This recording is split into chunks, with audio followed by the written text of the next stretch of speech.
하나님 말씀 골로새서 4장 2절부터 4절까지 보겠습니다. 기도를 계속하고 기도에 감사함으로 깨어있으라. 또한 우리를 위하여 기도하되 하나님의 전도할 문을 우리에게 열어주사 그리스도의 비밀을 말하게 하시기를 구하라. 내가 이 일 때문에 매임을 당하였노라. 그리하면 내가 마땅히 할 말로써 이 비밀을 나타내리라. 아멘. 오늘 말씀에 기도하라는 권면이 있습니다. 이 기도를 계속하라고 하고 말씀하고 있는 것으로 봐서 골로새는 기도 생활도 열심히 하고 있는 것으로 이제 보여지고 있어요. 이 기도를 계속한다라는 이 계속에다가 프로스카르테레오라는 이 헬라어 단어인데 이게 저희가 읽고 있는 개역 개정판의 전 버전인 개역 버전에서는 뭐라고 번역이 됐냐면은 기도에 힘쓰고 라고 번역이 되어 있고 우리가 지금 읽고 있는 개역 개정판에는 기도를 계속하고 라고 번역이 되어 있습니다. 이 프로스 카르테레오라는 단어가 보통 어떤 뜻으로 의미가 갖고 있냐면은 확고부동하게 지속하다, 그리고 변함없이 헌신하고 충성하다, 또 애착을 가지다, 전념하다라는 그런 단어로 번역이 되어 있습니다. 그래서 사도행전 1장 14절에 예수님이 마지막으로 제자들에게 하신 말씀이 뭐냐면은 너희가 이 성에 머물러 있으면서 약속하신 것을 기다리라. 오직 성령이 너희에게 임하시면 너희가 권능을 받고 예루살렘과 온 유대와 사마리아 땅끝까지 이르러 내 증인이 되리라 라고 말씀하시면서 이제 하늘로 올라가셨죠. 그때 제자들이 했던 행동이 뭐냐면은 그 마가의 다락방에 모여서 기도에 전념했더라 라고 나와 있습니다. 그때 쓰인 단어가 바로 이 단어입니다. 그리고 기도를 그냥 하는 게 아니라 전유심으로, 열심으로, 그리고 끊임없이 계속적으로 했던 거죠. 그때 쓰인 단어가 이 단어예요. 그 다음에 사도행전 6장 4절에는 제자들이 이제 모여갖고 회의를 했는데 그 당시에 구제 문제 때문에 헬라 그리스도인과 유대 그리스도인들이 차별이 생겼단 말이죠. 그래서 제자들이 이 구제하는 일에 대해서는 헬라파 집사들을 세워서 그들에게 돈을 맡기고요. 그 다음에 이 제자들이 그 교인들 앞에서 했던 말이 이 일에 대해서 우리는 오로지 말씀과 기도에 전무하리라 라고 말씀을 했는데 그때 그 전무했다는 말이 바로 프로스카르테레오, 오늘 쓰인 기도를 계속하고 라는 바로 그 단어가 되는 것입니다. 그래서 우리나라 번역본으로는 힘쓰다, 계속하다, 전념하다, 전무하다, 이런 단어로 쓰이는 것이죠. 그만큼 이 쓰인 단어가 그저 한두 가지 의미로 적힌 단어가 아닌 것입니다. 우리 그리스도인들은 항상 무엇을 하든지 뭐부터 해야 되냐면은 기도부터 해야 되는 겁니다. 오늘 하루 눈을 떠도 하나님 오늘 하루를 주님이 책임져 주시고 인도해 달라고, 내가 무슨 일을 해도 하나님 우리 이 일을 주님의 마음으로 할 수 있게 내 마음과 생각을 주장해 달라고 기도부터 하고, 그리고 잠을 잘 때도 하나님 내가 자는 중에도 내 생각과 마음을 지켜주시고 보호해달라고 기도를 하고, 누구를 만나도 기도부터 하고, 또 꼭 그 사람이 예수를 믿는 사람이든 안 믿는 사람이든 속으로는 기도할 수 있잖아요. 기도하고, 우리들 식사할 때도 기도부터 하잖아요. 그게 꼭 식사할 때만 기도만 하는 게 아니라 내 삶에 전반적으로 내가 뭘 하든지 기도로 먼저 시작해야 되고, 사람을 만나도 어떤 일을 해도 하나님 이 일을 주님이 함께 해주시고 내 마음 평안으로 지켜주시고 지혜롭게 할 수 있게, 또 성실하게 할 수 있게, 열심으로 할 수 있게 주님 인도해 달라고 기도부터 해야 되는 것입니다.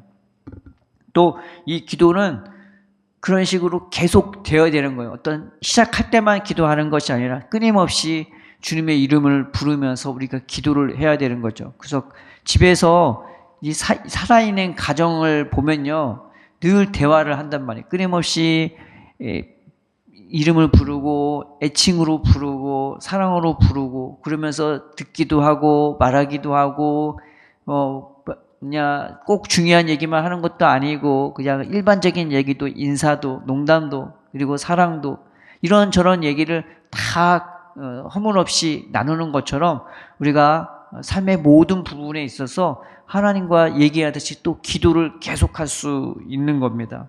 그래서 이게 기도는 그냥 시작할 때만 하는 것이 아니라, 예배 드릴 때만 하는 것이 아니라, 어느 예배에 한 시간으로서 기도하는 시간만 하는 것이 아니라 늘 끊임없이 그렇게 계속되어야 하고 늘 해야 되는 것입니다. 또 이 기도는 생활화가 되어야 하는 것입니다. 이 기도로 깨어 있어야 돼요. 예수님은 보면은 습관을 따라 기도했다고 되어 있죠. 습관을 따라 했다는 것이 생활화가 되어 있다는 건데, 그 습관화가 됐다고 그냥 단조롭게, 그냥 무감각하게, 그냥 무정하게 하는 기도가 아니라 늘 깨어있는 마음, 늘 하나님의 은혜로 깨어있는 그 마음으로 기도가 생활화되어 있는 것이죠. 성령이 내 마음을 주장하시면요, 막 기도하는 그 마음은 성령께서 막 주세요. 막 기도가 하고 싶고, 기도를 짧게 한 것 같은데 30분, 1시간, 몇 시간이 그냥 후루룩 지나가고, 또 어쩔 때는 기도만 하고 싶고, 그렇게 기도하는 그 시간이 귀할 수가 없는 것입니다. 그냥 성령께서 늘 나를 깨워주시면 성령으로 기도하게끔, 그래서 그 기도하는 것 자체가 그냥 단조롭고 그냥 의무적이고 해야 되니까 하는 그런 것이 아니라 늘 새로워요. 찬양도 새롭고 삶도 새롭고 사람을 대하는 것도 새롭고, 교회를 대하고 사람을 대하고 가정을 대하고 직장을 대하고 심지어 나에게 안 좋게 대하는 혹은 나한테 무감각한 사람에게 찾아 늘 우리의 마음은 새로울 것처럼 기도 자체도 새로울 수밖에 없는 것입니다. 그래서 이 기도가 늘 생활화될 수 있도록 하나님 내 마음을 성령으로 주장하고 인도해 달라고, 우리는 또 그렇게 이것이 우리의 삶이 습관화처럼 생활화처럼 정착되도록 우리는 애써야 되는 것이죠. 또 이 기도는 감사로 연계되어 있는 것입니다. 기도를 계속하되 기도에 감사함으로 깨어 있으라고. 내가 이 기도에 깨어 있다는 게 뭐냐? 이 기도를 할 수 있다는 것 자체가 참 감사한 거예요. 하나님, 내 입술을 열어 기도할 수 있게 하시면 감사합니다. 기도할 수 있는 마음을 주시고 기도의 내용을 주시고 늘 기도가 하고 싶은 거죠. 그래서 내가 기도가 깨어 있는지 안 깨어 있는지 보면은 이 기도를 하면서 감사한지 안 감사한지입니다. 그래서 예수님은 무슨 일을 하든지 늘 감사하셨단 말이죠. 뭐가 부족해서 기도를 하는 순간 뭐가 받아서 감사한 게 아니라 기도를 하는 것 자체로 이미 기도의 시간에서 다 끝난 거예요. 기도를 하는 것으로 이미 하나님부터 응답받고 이미 하나님부터 인도받는 거예요. 그래서 늘 감사할 수밖에 없게 되어 있는 것입니다. 이렇게 기도하는 자가 남을 위해서 기도할 수 있는 거죠. 늘 하나님의 은혜로 살고 늘 성령의 감화와 감동으로 늘 그 보호로 내가 무슨 일을 하든지 어디를 가든지 누구에게 있든지 늘 기도로 사는 자는 이렇게 남을 위해서 살 수가 있는 것입니다. 그래서 사도 바울도 그 기도하는 골로새 교인에게 우리를 위해서도 나를 위해서도 기도해 달라고 부탁을 하는 거죠. 또한 우리를 위하여 기도하되 하나님이 전도할 문을 우리에게 열어주사 그리스도의 비밀을 말하게 하시기를 구하라. 그냥 이렇게 해주세요라가 아니라 아예 권면하고 명령하는 것처럼 이 적극적으로 기도해 달라고 골로새 교인에게 사도 바울이 권면하고 있습니다. 여기서 우리가 주의해야 할 것은, 유심히 볼 것은 교회의 복음사역, 교회의 선교사에게는 이같이 기도가 필요한 것입니다. 비록 기도가 절대적이에요. 기도를 통해 이 전도의 문이 열리고요. 기도를 통해 이 증거의 힘을 얻는 것입니다. 그래서 사도행전의 그 다락방 기도를 통해서 이 전도할 문이 열렸어요. 그리고 전도할 수 있는 그들의 입이 열렸단 말이죠. 그들의 힘과 능력으로 이 전도할 수 있는 문과 증거의 힘을 얻었던 게 아니라 제자들이 예수님의 말씀에 순종해서 예루살렘, 예수님을 못 박았던 그 사람들이 있었던 그 예루살렘에 들어가서 성전에서 대놓고 기도하고 찬양하고, 또 그들이 성전에서만 기도할 뿐만 아니라 그들이 모였을 때도 성전에 가도 기도하고 그들이 따로 모여도 기도하고, 그러면서 전도의 분과 성령의 능력으로 예수님을 증거할 수가 있었던 것입니다. 성경에 고넬료와 베드로가 나오죠. 최초의 이방인 전도라고 알려져 있는 이 고넬료 전도도요, 기도 중에 문이 열렸습니다. 고넬료도 기도하다가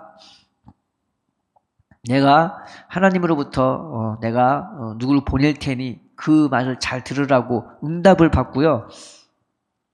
베드로도 기도하다가 하나님의 계시를 받고 그 말씀 쫓아서 이방인들에게 이방인 그 로마 백부장 고넬료에게 가서 복음을 전했습니다. 그래서 기도를 통해서 전도의 문이 열렸고 기도를 통해 전도할 수 있는 길이 열렸던 것이죠. 사도 바울과 바나바도요, 어떻게 한 팀이 되었냐? 최초의 이방인 교회, 이방인의 성지, 이방인의 예루살렘의 안디옥 교회를 세웠을 때 그들이 그냥 자기들끼리 전도하고 선교하려고 계획을 했던 게 아닙니다. 그들이 하나님의 말씀을 듣고 그 말씀에 순종해서 그들이 변화받고 새로워져서 교회가 많은 무리가 모였을 때에 그들이 기도 중에, 그들이 기도할 때에 하나님께서 그들 둘을 따로 세우라고, 그래서 선교할 수 있는 그 문도 그때 열어주셨던 것입니다. 기도가 아니고서 움직였던 것이 아닙니다. 성경은 그에 대해 얘기하기를 그들이 금식하고 따로 이 바울과 바나바를 세웠다고 말하고 있던 거죠. 그래서 기도 중에 하나님의 말씀을 증거할 수가 있었던 것이죠. 또 사도 바울이 빌립보 지역, 유럽의 첫 관문이었던 빌립보에서 복음을 전도할 때도 기도하러 가다가 이 사람을 만나고 기도하는 중에 역사가 일어나서 거기서도 복음을 증거하고 감옥 가서도 찬양하고 기도하다가 이 복음을 증거하게 되어진 것입니다. 어떤 전략과 어떤 계획과 어떤 재정과 뭐 사람을 어떻게 쓰고 그런 것보다 무엇이 우선이었냐? 기도가 우선이었던 것을 이 성경을 통해 보면 알 수가 있는 것입니다. 그래서 우리는 늘 하나님 이 교회를, 우리가 섬기고 있는 이 교회, 그리고 순복음 성회교회 여러 교회를 하나님 우리가 주님 앞에 가장 전도할 수 있는 그 길을 열기 위해서 가장 중요한 게 뭐냐? 무릎 꿇고 기도하는 겁니다. 하나님 우리가 전도할 수 있게 이 신앙의 비밀을 말할 수 있게 해달라고 기도해야 되고 또 기도로 중보해야 되고 기도로 지원해야 되는 것입니다. 저는 이것 때문에 안 돼, 저것 때문에 안 돼, 맨날 세상 핑계 대거나 그러지 말고 하나님께 무릎 꿇고 기도해서 하나님 저 교회를 주님이 붙들어 달라고 인도해 달라고, 하나님 우리 교회를 주님이 붙들어 달라고 인도해 달라고, 우리는 끊임없이 기도로 하고 기도로 전도해야 되고 기도로 성령으로 충만해서 복음을 증거할 수 있게 해달라고 그렇게 주님 앞에 나아가야 되는 것입니다. 이 선교와 복음 사역 교회의 기도는 매우 큰 힘이 되어지는 것입니다. 거의 절대적이라고 보시면 되는 것입니다. 우리가 오늘 기도에 대해 전도에 대해 몇 가지만 나눴는데 우리가 이 말씀 붙잡고 주님 앞에 나가 기도할 때 하나님 내가 기도하는 자가 되게 해달라고, 기도 이 생활생활에 기도가 없어지면은 이 생명줄이 끊어진 것과 같은 것이, 호흡하지 않는 것과 마찬가지 아니겠습니까? 내가 아무리 하나님을 안다고 머리로 안다고 해도 경험했다고 해도 지금 기도하지 않으면요 그거는 이미 생명줄이 끊어진 것과 같은 겁니다. 호흡기 내려놓은 것과 같은 겁니다. 마찬가지로 교회 일도 기도하지 않는 교회라면은 그 교회가 어떻게 쓸 수 있겠습니까? 우리가 무엇보다 기도하는 내가 되고 기도하는 기도가 되고 교회가 되고 또 기도함으로 전도할 수 있는 내가 되고 교회가 되기를 주님의 이름으로 축원드립니다. 예수님의 이름 붙잡고